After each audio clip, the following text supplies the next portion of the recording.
yellow. Aside from us Canadians having lots of maple syrup, having lots of wild mooses, or mises, us Canadians are supposed to be considered the nicest, most polite people on this planet. I have met a couple of Canadian celebrities that have been super sweet and have been super humble and super generous and super nice and super duper duper duper. And then I've met a lot of other Canadian celebrities where on the other hand they're kind of bitter.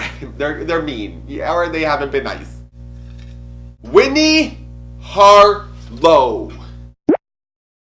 Whitney Harlow is an absolute legend. She is running the modeling industry right now, the supermodel industry right now. I met Whitney Harlow twice. Once at We Day where she was super generous. I met her for a second time, and this is the encounter I'm going to talk about quick, at Gay Pride. As soon as I saw the woman at Gay Pride, as soon as I saw my queen Whitney Harlow at Gay Pride, I knew immediately this was a legend and she was super sweet because she is an ally of the LGBTQ community. I ran up to Whitney, and after we got a selfie, the first thing I said to her was, well, this was the time that Onika Tanya Mirage, my legend Nicki Minaj, released her hit single Megatron, and I knew Whitney was a Barb, so the first thing I asked her was, did you listen to Megatron? And she looks at me confused as if it's like, duh, I listened to Megatron, and that's when I knew my queen was a Barb and a legend, and she was super sweet.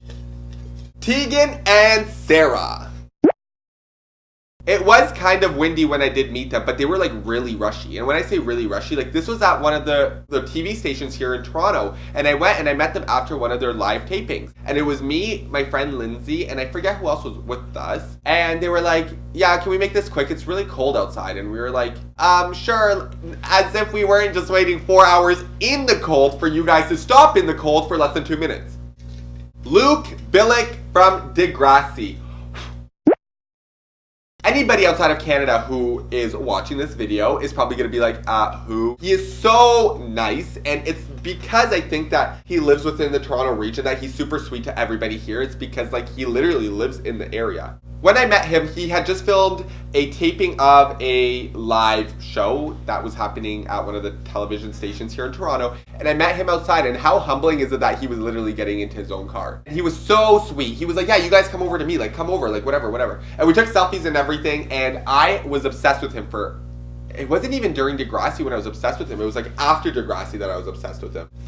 Oh, the legend. Mr. Aubrey Graham, Mr. Drizzy, Mr. King of the Six, Mr. Drake.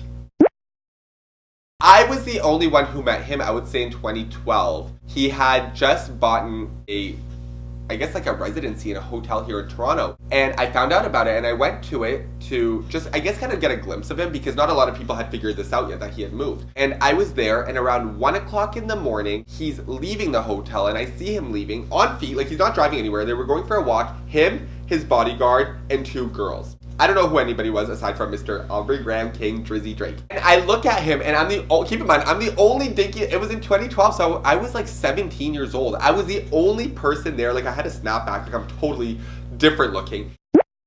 And I was like, Drake, I was fangirling. I was literally like, you are my king. I was like, yes, like I can't believe I'm the only one here. Like I thought there was gonna be a crowd of people. And he like looks at me and he's just staring. Keep in mind, no verbal conversation. He goes, like he just kind of looks at me and I go, oh my god, okay, sorry, because he was on the way. I was like, do you mind if we quickly get a picture? I was like, I've been waiting to just like say hi to you, whatever. And he was like, he looks me up and down. Okay guys, I'm not kidding you when I tell you this because I've told this story to 100 of people. He looks me up and down, considers it like if I'm like worthy enough, and then he goes, yeah, Miss Avril Ramona Love.